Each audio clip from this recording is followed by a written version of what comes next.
So, Jay, probably a good place to get started is, why don't you just tell us a little bit about how you made your start in financial planning, a little bit about your business, and Cool. Well, we'll go way back to when I was probably about 19, and I was working as a trainee accountant. Hated my job. Complained at touch footy one night that I was just so bored. Like, at this point, I was doing the meter reads. I was putting my hand up for any random job in the office that I could do.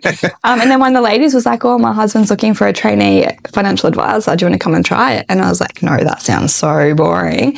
And then eventually I was just like, "Whoa, I can't not like my job any more than this." So come on as like a trainee advisor back then in a small country town for a small practice, and then kind of just worked through. I moved to a bigger town, worked for a couple of banks, and then probably just over 12 months ago now, the business I was working for was sold. So then I just thought, well, I'm a bit bored anyway. I've got self-employed parents, a self-employed husband. If anyone knows how to do it, I know how to do my job. I know how to have a business. I may as well just do it for myself. So that's kind of how it came about. That's wild. So I guess you're a mother, business owner, financial advisor. You got a fair bit on the go. Yeah. How has that sort of that personal journey, I guess, shaped more or less your approach to finance? Yeah. More or less financial planning, and how do you juggle all of that? I don't know about the juggle. I think there's always like a piece of your life that could do with a little bit more attention. But in terms of like shaping my own financial journey, I suppose, I guess it's like anything in life, and especially when you have kids, they talk about the seasons. You know, life is a bit of a season, and in our 20s, that season is probably quite expensive and spendy, and you're traveling and you're going to uni and you're living off 2-minute noodles and you're doing what you have to survive. But then I guess for me personally, I worked in finance since I was 19. So I had really good people around me all the time. But even then, I think my biggest shift in the way I treat our family finances has been in the last 12 months since starting a business. Since I had to start something from scratch, I no longer had two good incomes coming in, that learning how to budget again, because it's not something that we had to pay too much attention to, and realising the stuff we were spending money on was like, oh, actually, like, we're just filling our house with crap that we don't even want. Yeah. And I'm cleaning this house and I'm tidying these things and I'm like, oh my gosh, like, yeah, just a bit of overspending, I suppose, just because life was easy enough. There was money available. Yeah, budgeting is one thing when you're doing it for yourself, but doing it for your family and kids, like, that's my, I guess, area of weakness when it comes to spending is the children. Yeah. Because you have that emotional, you know, you want to sort of spoil them and have them to enjoy things and learn things, and you can get a bit crazy. It's easy to it is. You got to batten down the hatches and kind of realise where you're bleeding money and what the priorities are, and how to juggle that. Sometimes when you're in Kmart and you just need to get 3 things and you've got a 5-year-old with you, and it's just easier to buy them a packet of Play-Doh so they go home with their car. Yeah. It's easy done. So how does that tie in, I guess, to your business? Like, do you like to work with people in a similar age bracket, a similar situation? Yeah, I find that the most enjoyable probably is that early accumulators, age 30 to in their 40s, young kids, businesses, just people that are like me, I suppose. I feel like I've got the most amount of value to add because I've got the skills and the experience, but then I've also got the personal life skills that I know that we can budget all well and good, and then all of a sudden your little one breaks their ankle and you're in hospital for 3 days, you're not working, you're trying to juggle priorities, 2 kids, all that kind of thing that can just happen and throw a budget out so quickly. You just got to be a little bit. Yeah, it's wild. And the psychological and the, you know, on paper finances, they tie in together so much. So it's good having, I guess, that experience on absolutely. Both sides of that. I think having children's definitely given me a lot of life skills that I didn't have as an advisor before, because I just don't think you can truly understand, if you don't have kids yourself, the financial burden of them. I love them dearly, but like, honestly, I can't wait till we don't have daycare anymore. Yeah, daycare is insane. We always thought, oh, you know, maybe private school is a bit much, and then we paid daycare fees, and then we're like, oh, actually, private school is not that bad. This is easy, smooth sailing from here on in. I think daycare sets us up to send our kids to private school because we're so used to spending that money. It's easy just to be like, oh, well, it's actually cheaper to go to private school than it is to send my kids to daycare full time. Me and Mariah had our first daughter when we were 21, so we're quite young.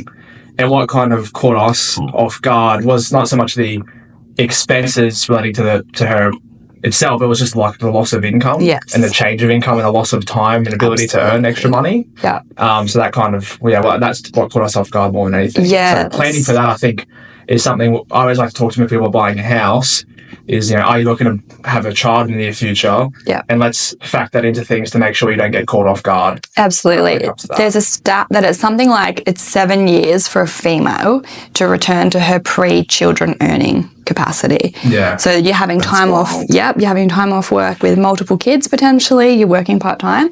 And I didn't really believe it. And then I went back recently. My other financial advisor friend and I went back and we looked at our salaries since we started financial planning. And you can see this beautiful rapid growth. And then I had my first child and it stopped. My employed salary halved for about 4 years, I would say. And the only reason why we were in a position to be fine was because my husband had started his own business in that period.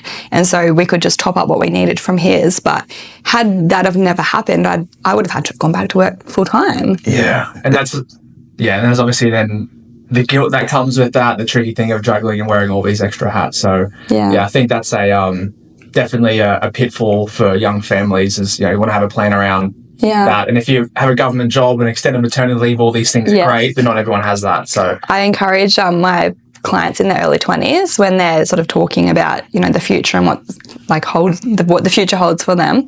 I'm like, go and find a job that pays you maternity leave. Because I can tell you life is a lot better. I definitely stayed in a job I didn't love because I knew that I could have more time with my kids on maternity leave. Yeah. And it's pretty hard to put a value on that. And I think the interesting point that you bring about is life doesn't happen in a linear fashion. I mean, we can plan, portfolios and growth and where things go and kind of plan for that. But life throws you speed bumps. Yeah. And you've got to and you might have twins. And you might have, a gorgeous friend of mine, we went through and we had our first 2 babies and then she had a third and she had twins. And so 4 kids under 4 is a massive financial burden for anyone. Yeah. So that's just something that, you could plan to have 3 kids and end up with an extra one and you're like, oh no, money was tight anyway. But how are we going to make this work? Yeah. And there's plenty of people in that position. It's just, life. One of those things. So I guess you obviously have a lot of clients and you get in the nitty gritty of their finances, young families, business owners, that sort of thing. What are some common mistakes you see people in that category make when it comes to their finances? I suppose starting with the big picture, people don't really know what they want out of life. I think we get so caught up in the day-to-day going to work, come home, you get home at 6 o'clock, do the kids stuff, and then it's the next day kind of thing. Yeah. No one actually has any time to think about where they want to be in 5 or 10 years. And so what I find is people have just been paying the minimum on their mortgage, they've been spending all their surplus cash flow, and all of a sudden they're 10 years down the track and they feel like they've gotten nowhere. It's the same, especially with higher income earners and that lifestyle creep. And it's not so much about buying extra takeout a week or these small things. It's when people put too much money into their own houses and they start to upgrade their cars all the time. Fancy cars, yeah. So if you have a great job and then you're like, I've got a promotion now, we can get that bigger house. All of a sudden you've got that bigger debt and you're stuck potentially in a job that you might not like after 5 years. You can't do anything about it because you've taken on all that debt years ago. Whereas if you had a plan in place to say, right, our house isn't the nicest in the street, but you know what, it's a roof over our head. It means that we can do all the other things we like to do in life, like travel and camping and whatever else. You have that spare cash flow. Maybe you can invest in an investment property or something, but putting too much money into their principal place of residence. And I think a lot of people justify a lot of big renos by saying, oh, it'll increase the value of our house. It does. There's a limit to that as well. There is. Well, that's it. But you're never going to actually benefit from that until you downsize. And who downsizes? It's pretty much unheard of until you're going. I mean, I've got clients in their 70s that have been in the same house since they were 40. Yeah. People don't sell their houses. It's one of those things. I think it's so easy to get trapped into you earn good money and then you're trying to keep up with the Joneses. Yeah. And I mean, you've got that lifestyle creep where I can't remember where I've heard the stats from, but they were talking about some of the people that were most likely for financial stress were 2 good income earners, young family, big house, and then they're trying to sort of keep up this image. Yeah. And then I guess it comes to what detriment, where's the balance there and sort of how do we prioritize things becomes the challenge. So me and my wife Mariah, we have meetings regularly. Not meetings, it sounds official. Yeah. We have a deliberate conversations where we put time aside to actually talk about what other things that are important. Yes. And in those conversations, we sort of uncover that for us, it's mainly the main thing is freedom. Yeah. So if we have savings, we have that little bit of freedom if we don't take on too much debt, or at that bigger place, we have more, time, less reliance on earning more income. So we sort of treat that as a priority. Yeah. And then also, so as I mentioned earlier, splurging on the kids is one of the major ones. And it kind of makes it easy when you're looking at that nice car that you could get, when you sort of put the reverse on that. Well, if we get that, sort of giving away a lot of our freedom, then you sort of go, that makes that decision a lot easier. Yeah. I've done this calculation recently, and I can't remember the numbers because I was just playing around with it. And it was something like, people turn over their cars every 4 or 5 years or whatever, and you kind of pay off your loan, and then they're like, oh, I paid off my loan, I'll get a new one. Yeah. And it just continues. But if for 4 or 5 years you put $150 extra a week off your home loan, it cuts off a ridiculous amount at the other end. So, suck it up, keep that house, keep that car just for a bit longer. But instead of just using that money on everyday expenses, put it into your home loan. Like, have a bit of a plan as to what's going ahead. So I've got a bit of a soft spot for cars too. That's my Achilles heel as well, but it's not practical family cars. It's ambitions for fast ones. Mine would be the same if I didn't have 2 little kids. And I can't speak. Like, I posted something recently, and it was like, I'm reflecting on your life, and previously I'd buy a new car all the time, and the faster and the bigger and the better, and I posted like, I've stopped buying these cars, and I've started to invest properly in, life and things that give me time back. So investing in my growth and in the share market and properties and whatever. And my husband turned to me and he goes, I have a fast car.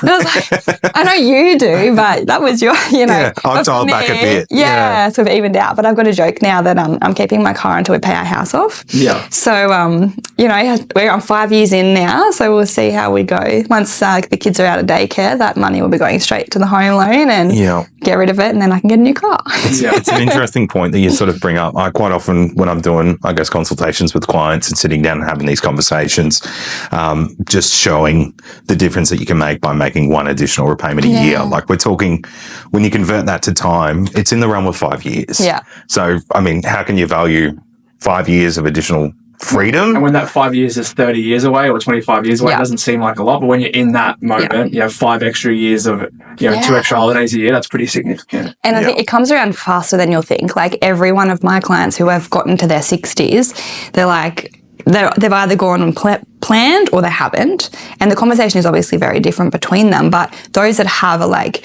all I can tell you is you need to think about the future. Like, this is coming from them. Yeah. Because it comes faster than you think it does. And if you've set yourself up, it's like anything, right? It's like compound interest. And initially it feels like you're not getting anywhere. And then you get to this certain point and it just takes off. Yeah, it's time. That's the magic. Yeah. That's the recipe. I was blown away when I sat there and just looked at, a compounding interest calculator projected just based on, random returns in the market, averaging the market, and small amounts over an extended period of time can make massive differences in really what we put value on is, freedom of time. Yeah. You've got freedom of choice and a bit of extra money tucked away in your pocket. What are your thoughts on the micro investing apps where people can invest $20 a week, Yeah. $50 a week? I think it's really good to have it as like a habitual thing. Yeah. So if you're just starting out and you don't have $100, $200 a week to put in, then starting with something is better than not doing it at all. Yeah. And for the most part, they're relatively safe platforms. They've all got to pass certain legislation and whatnot. So I think if you can get into that habit, you're going to learn about it. A lot of those platforms are really educational as well. Yeah. They've got a big focus on education. You can learn a little bit about it. You can just grow your portfolio, even if it's just a little bit. Even if you've got 10 grand after 5 years, you've got something that you didn't have before. Yeah, got some exposure, got some know-how, got some knowledge in that. Learn a bit. Yeah. Well, it's a sort of an appetizer to financial markets. And I guess you're setting yourself up with those habits that as your income scales and grows, as your business might expand, then you've got, a base level of habits that then you can consistently implement as things grow. And as life changes. Your salary increases, instead of upgrading the house or whatever, maybe you can put a little bit more into those growth investments. And maybe it is getting an investment property, or maybe it is just upping your investment contributions or starting to look at your super, all those sort of things that... I find once you start seeing results, it's addictive. Yes. And that becomes sort of something that you look forward to and want to sort of take further. It's just that starting point where not much is happening, where you're kind of like, oh, what am I doing here? It's quite funny you use the word addictive. I caught up with some friends yesterday and he was sort of asking me a little bit about ETFs because he's just started out. Yeah. And he said, oh, it's really addictive. I'm like, it's a good it's a good addiction to have, I suppose, as long as we're not trading stuff all the time. But, fostering something growing, I think, is really important that it's going to be so worth it in the end. Yeah, you have a little nibble to sort of start off, and then before you know it, you're chomping at the bit, and you're trying to, restructure and get, I guess, more consistent, I guess, with chomping down on your budgets and I guess refining things. And then how do we find an extra $75 a week to put away instead of the 50? Absolutely. Yeah. Awesome. Beautiful.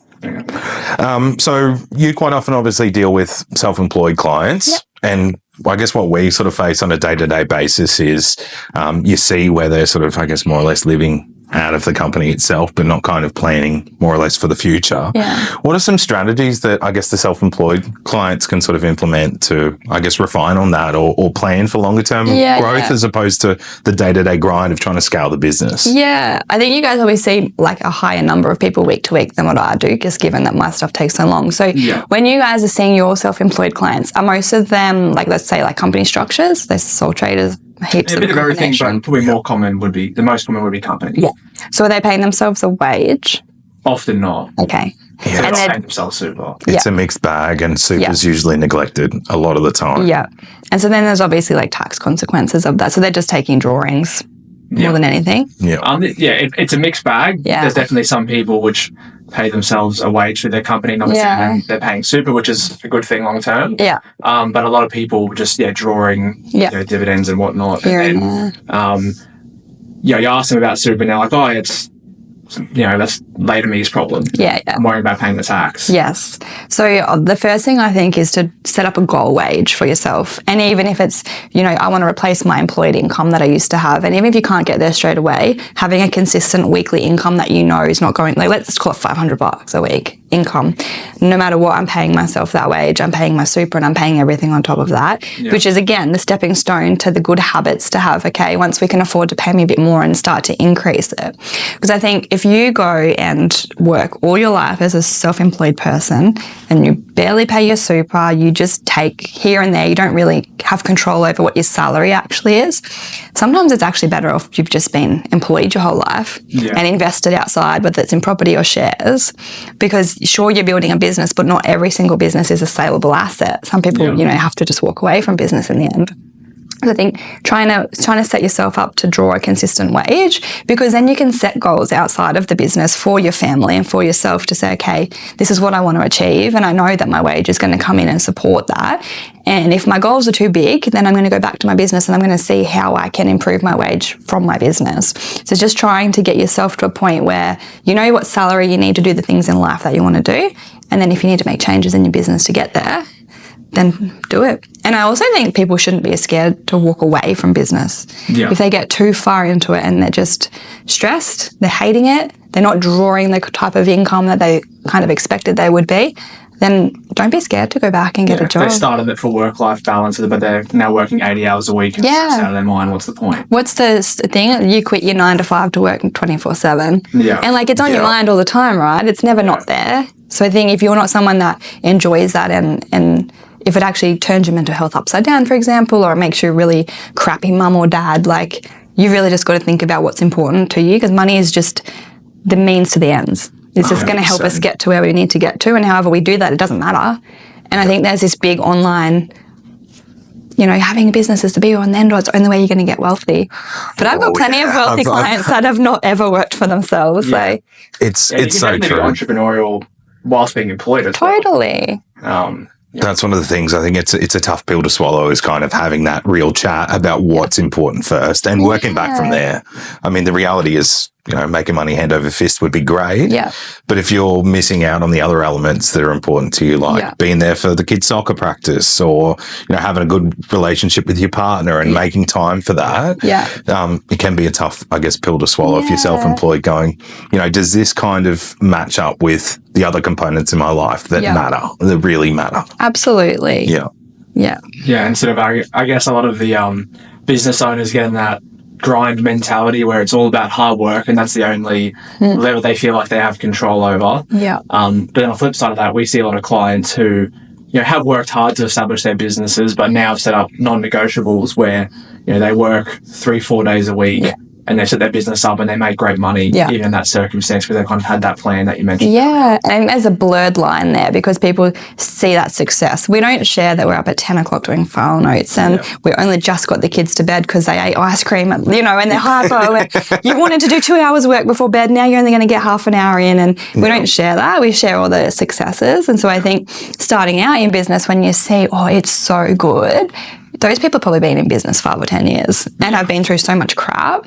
I know we started my husband's business. I had a week-old and a not yet 2-year-old baby. He's a bricklayer. He's done really well for himself. But in our first 11 months, a builder went under and we lost $80,000 in our first year of business. Great exposure. And I'm telling everybody now, but not many people know that. It's not something that you go and say, hey, business is so good, we just lost 80 grand. There goes your profit for quite a bit of time. It's all the sleepless nights that come with that, all the extra stress of trying to manage that. That's and then the stress again, so that's the construction industry. So now you kind of have a bit of an idea what the red flags are.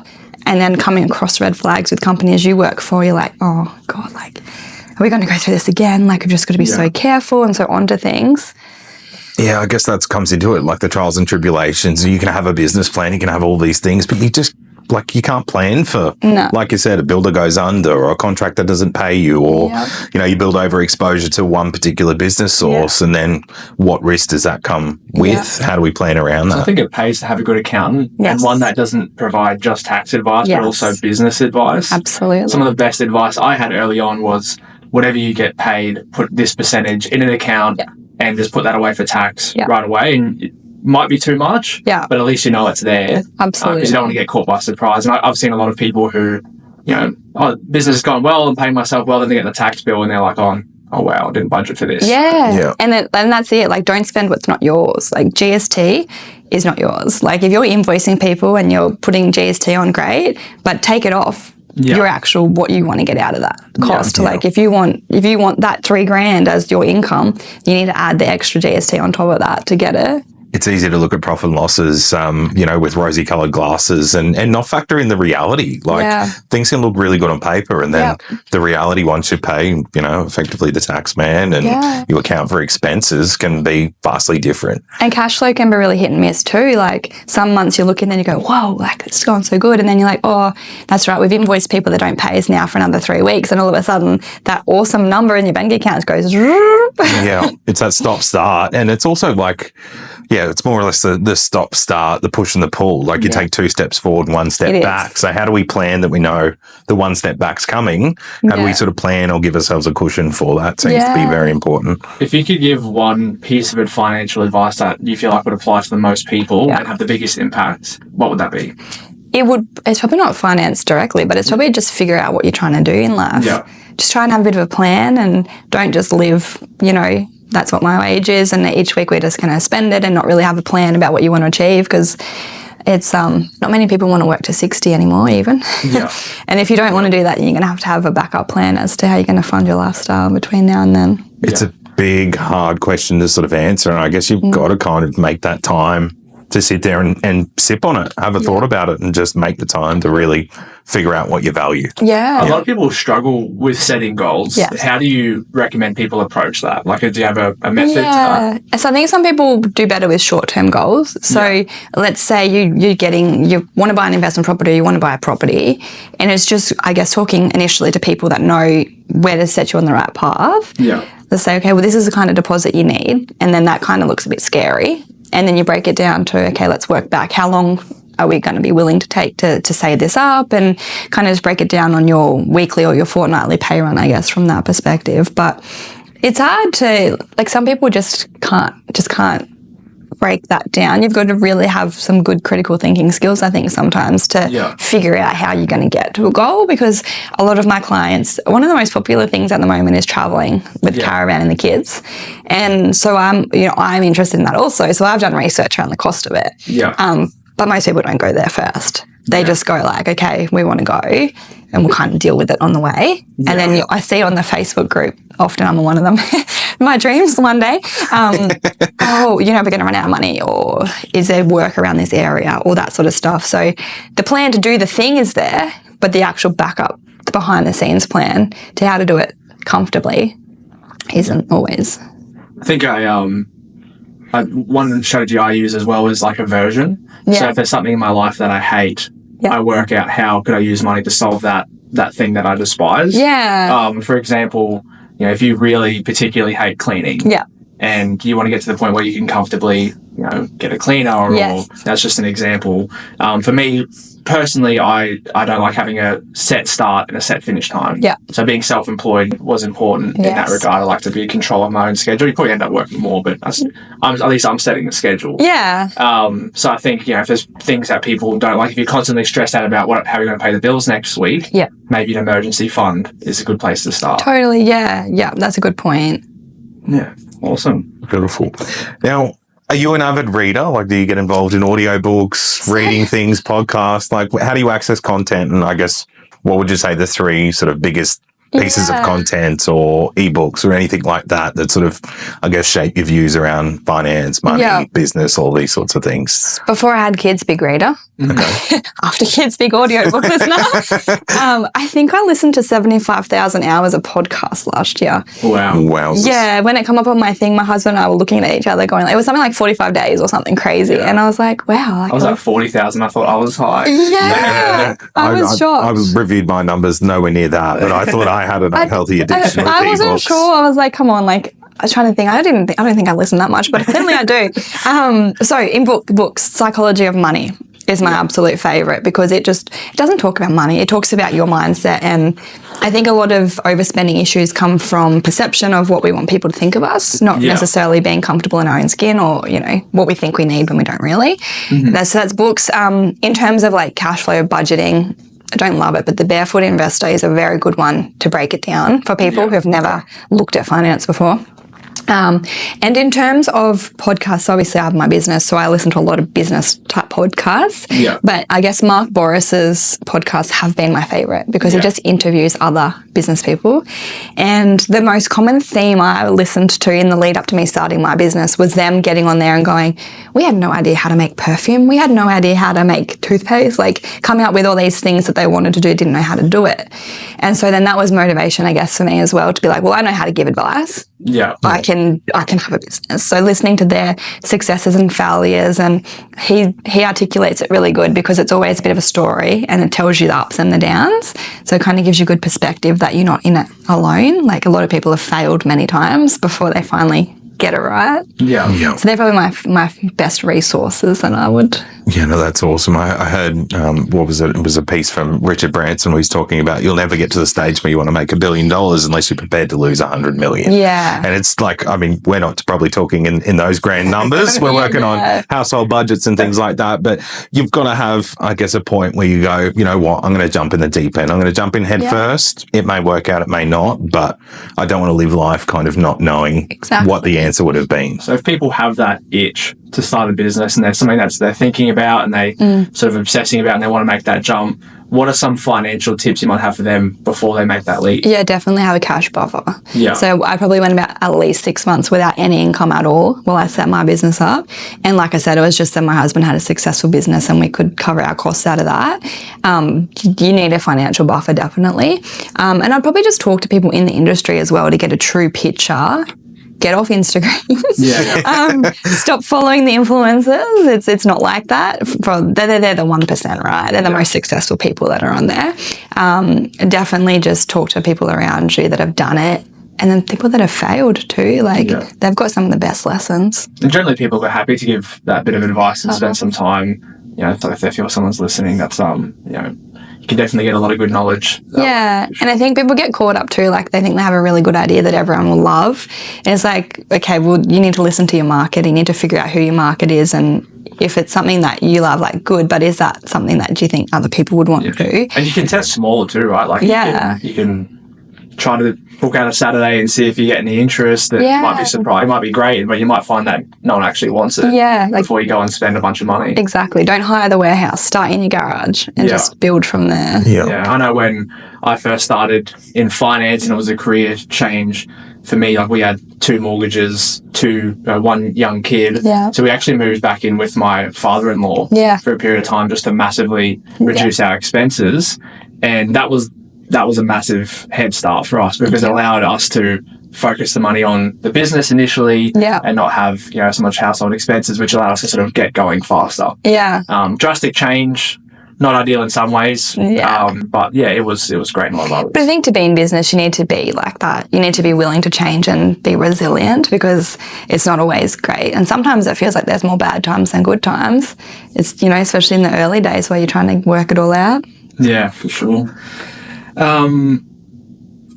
We already covered that. So your kid's only still young, but do you have any plans or strategies or ways to instill financial knowledge in them? Yeah, and nothing complicated either, right? So it's just having conversations, having them hear our conversations. I showed my 5-year-old our bank account recently because he only ever knows money. Yeah. So we play with cash at home just for fun and to help him learn to count and all those things. Yeah. And so I showed him our bank account and I was like, when you see the bank and like it goes on your phone here, and so now he has a concept that's where our savings are and that's where our home loan is, and I'm sure he has absolutely no idea what I'm talking about, but I can have a little bit of a conversation with him. Yeah, just using all the right terms so that it's not foreign when they're 15 or whatever. It's not the first time they've heard it. Even my 2-year-old, he picked up a 5-cent coin at home months ago, and he said, "Oh, go shop." And I was like, "What do you want to get at the shop?" And he said, "Lolly." And I said, "Oh, I don't know if we can get a lolly with 5 cents. Yeah. And I said, he goes, "Why?" He was in his why phase. And I said, "Inflation." And he's like, "Inflation." I was like, "That's right, inflation." And so then like a couple of weeks later, I tested him and I said, "Mac, I've got 5 cents. Can I get a lolly at the shop?" And he went, "No." And so just kind of understanding the value and the power of money. Yeah. He has no idea what I'm talking about, but hopefully using that language will help him just put the concepts together a little bit earlier. We gave our daughter, we started giving her pocket money for some chores at home, and she has like a bank card, which it's like a Disney princess card that money goes onto, so she's all for it. And she had like $20 saved, or maybe even less.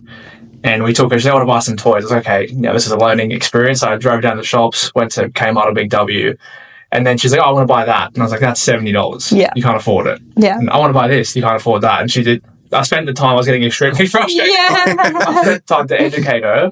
And then maybe a year after that, we had a few more instances. A year after that, I took her to the toy shop and I said to her, "How much are you going to spend?" And she's like, "Oh, how much do I have?" And I said, maybe $80. Yeah. And she's like, "I'm going to spend $30.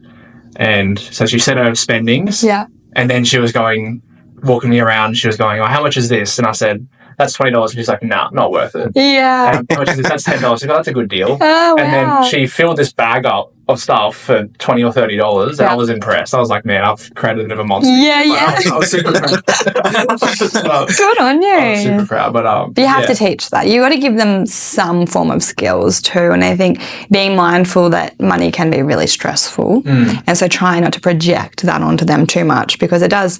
I don't want to scare anyone listening, but kids by the time they're 7 is when they've made up their beliefs about money, and it's really hard to unwind it, and it will take you through life. Too much fear. Yeah. And okay, that's interesting. Anything, like all sorts of things. I still remember, sorry, Mum, I remember when I was like 12, I think, and Mum was like, your car is who you are, like it represents you, and we always had new cars, and guess who always had new cars? Like that was a habit I had to lose as an older 20-year-old to say, okay, this is costing me so much money. Like, I've definitely seen that with mates who right out of high school got good paying jobs, good income. Yeah. And the first 4 or 5 years of earning money was learning how to not waste all that money. Yeah, yeah. And they needed to go through that then, whereas ideally they would have maybe sort of learned that in the teenage years and had that extra head start. So it's like I was talking about like construction industry with Locke, and so I'll go out to site every now and again, and there's always, without a doubt, in every estate, red P plate in a Land Cruiser. And I'm like,